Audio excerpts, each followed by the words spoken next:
যিহেতু এতিয়া পৰিঘটিকা আমি যুগৰ পৰিৱৰ্তন, সময়ৰ পৰিৱৰ্তন, দিন ৰাতিৰ পৰিৱৰ্তন আৰু টেকন'লজিৰ পৰিৱৰ্তন, সেই কথা আমি মানিবই লাগিব। সকলোৱে ইয়াৰ প্ৰতি যাবই লাগিব।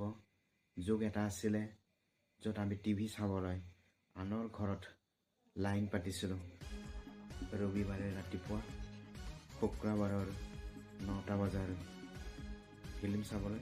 তো তেনেকুৱা এটা সময় আছিলে। তো এতিয়া হৈছে সময়ৰ পৰিৱৰ্তন, আৰু সময়ৰ পৰিৱৰ্তনৰ লগে লগে আহি গ'ল কম্পিউটাৰ, য'ত আমি আঙুলিৰ টিপত সকলোবোৰ তথ্য আৰু বিদেশত সকলোবোৰ কথা আমি গম পাওঁ। আমেৰিকাত কি ঘটিছে, আমাৰ দেশত কি ঘটি আছে, ক'ত কি ঘটিছে, সেয়া আমি জানিবলৈ সুবিধা পাইছোঁ। তো গতিকে এতিয়া যুগটো হৈছে আৰ্টিফিচিয়েল ইণ্টেলিজেন্সৰ, আৰু আৰ্টিফিচিয়েল ইণ্টেলিজেন্সৰ ব্যৱহাৰিক শিক্ষা এনেদৰে এটা প্ৰভাৱ বিস্তাৰ কৰিছে যে আপোনাৰ মোবাইলটোক আপুনি যিকোনো এটা কমাণ্ড দিয়ক, আৰু যাক অসমীয়াত কয় কৃত্ৰিম বুদ্ধিমত্তা।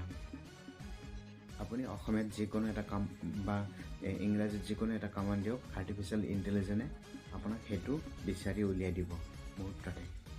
তো এয়া হৈছে আৰ্টিফিচিয়েল ইণ্টেলিজেন্স, য'ত আমি ChatGPT বুলি এটা যিহেতু এপছ আছে, তাতে আমি সেইটো যিটো আপোনাক তথ্য লাগে তেওঁলোকে বৰ্তমান আমাৰ মোবাইলত তেওঁলোকে যোগান ধৰে।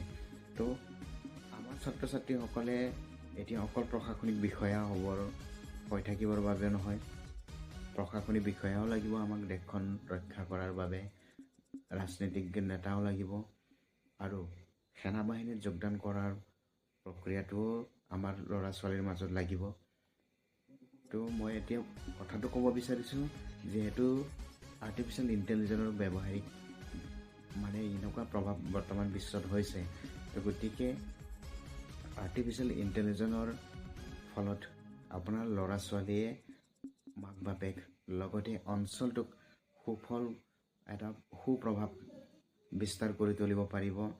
সেয়েহে যিহেতু বিভিন্ন কাৰিকৰী শিক্ষাও আমাৰ দেশত আছে, তথাপি কিন্তু আৰ্টিফিচিয়েল ইণ্টেলিজেন্সৰ এই যিটো বৰ্তমান প্ৰভাৱ ইয়াৰ আগবাঢ়িবলৈ লৈছে, গতিকে আৰ্টিফিচিয়েল ইণ্টেলিজেন্সৰ যিটো কৰ্চ আপোনাৰ ল'ৰা ছোৱালীসকলক দিয়ক। মই কৈছোঁ এটা বছৰত এক বছৰত যিমান কৰ্চত তেওঁলোকৰ খৰচা যাব, তেওঁ এমাহত সেই টকাখিনি উভতাই লৈ আহিব পাৰিব। তেনেকুৱা হৈছে ছিষ্টেম এই আৰ্টিফিচিয়েল ইণ্টেলিজেন্স। তেওঁ মাহত 5 লাখলৈকে দৰমহা পাব পাৰে। যদি এক বছৰত ল'ৰাজনক শিক্ষা দিওঁতে হয়তো 5,00,000 পৰা 6 লাখ টকা খৰচা হ'ব পাৰে, কিন্তু সেই ল'ৰাজনে এটা মাহত 5 লাখ টকাটো মাক দেউতাকক উভতাই দিব পাৰিব।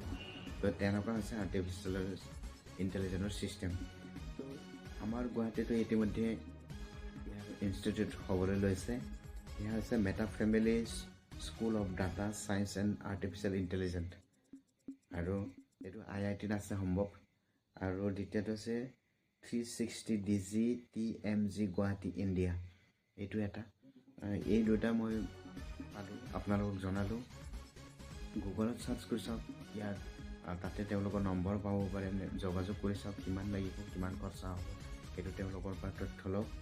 আৰু ইয়াৰ কুপ্ৰভাৱ আৰু সুপ্ৰভাৱ দুয়োটাই আছে। ইতিমধ্যে ইয়াত 6.9 কোটি লোকৰ চাকৰিৰ সৃষ্টি হ'ব নতুনকৈ এই AI টেকন'লজিৰ জৰিয়তে, আৰু কুপ্ৰভাৱো আছে। 8.3 কোটি লোক চাকৰি হেৰুৱাব পাৰে, কাৰণ যদিহে ইয়াৰ ব্যৱহাৰিক জ্ঞানখিনি যদি নাথাকে এজন কৰ্মচাৰীৰ, বা যিসকল প্ৰাইভেটত, আমিতো জানোৱেই যিসকল প্ৰাইভেটত কাম কৰে তেওঁলোকৰ দৰমহা বহুতে হয়তো 1,00,000-1.5 লাখলৈকে দৰমহা পায়। চৰকাৰী বিষয়া এজনে তেনেকৈ ঠিক ইমান এটা দৰমহা নাপায়। গতিকে এই যিটো ChatGPTৰ কৰ্চটো আপোনাৰ ল'ৰা ছোৱালীক কৰিব দিয়ক। মই কৈছোঁ আপোনাৰ ল'ৰা ছোৱালীয়ে এমাহত এই যিখিনি কৰ্চ কৰিব, এমাহত এই 5 লাখ টকাটো ঘূৰাই আনিব। ওচৰ চুবুৰীয়া আপোনালোকক প্ৰশংসা কৰিব, কি ল'ৰাজনক কি শিক্ষা দিছিলে। এটা মাহত বোলে 5 লাখকৈ দৰমহা পায়, তেনেকুৱা ধৰণৰ এটা উৎকণ্ঠা তেওঁলোকৰ জাগিব।